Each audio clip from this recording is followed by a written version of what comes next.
Hi, everybody. Ian Bremmer here, around your world in 180 seconds. Have your questions, as always, lined up on my phone, and we're ready to go. Number one, why is Mexico's judiciary overhaul controversial?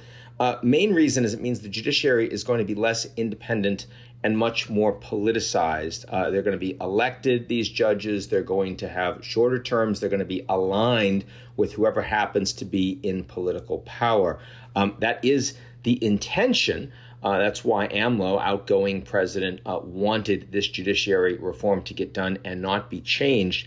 But not only does that undermine rule of law and means that his preferences, his party's preferences, will likely also be that of the judiciary, but also, especially in a country where there are a very, very strong gangs associated with drugs, any place where they have strong governance, they'll be able to also ensure that the judges are the ones that they want. And that is a horrible development for rule of law in a country whose democratic institutions, frankly, aren't very consolidated. So it's a problem, and it's going to hurt the Mexican economy, hurt the investment climate. After losing another parliamentary seat, is Justin Trudeau's time as Canada's leader coming to an end? Certainly, sometimes you stay a little longer than your performance merits. This is certainly the case for Trudeau. The people are tired of him.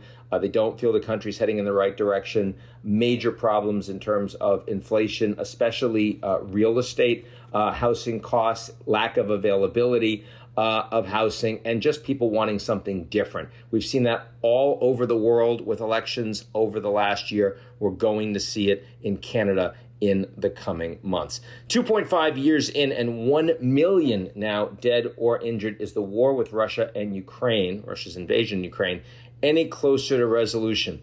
I'd say it's closer to resolution insofar as the Ukrainians increasingly know that it's getting harder for them to field troops to fight to defend their territory. That's why the risky attack inside Russian territory, which they probably can't hold, but certainly has meant that they're going to lose more territory in Ukraine. Also, certainly you talk to NATO leaders, they understand that the time for negotiations, the time for trying to wrap up the war and freeze the conflict, a ceasefire at least, if not a negotiated settlement, is soon. So I'd be surprised if the war is still going with the level of intensity in a year as it is right now. But the Ukrainians are not going to get their land back. And what that means and what kind of guarantees they get from the West, including security guarantees, potentially, certainly Ukraine very hopeful for an actual formal NATO invitation, which they don't have at this point. That is the state of negotiations happening between the Ukrainians and others. That's it for me, and I'll talk to you all real soon.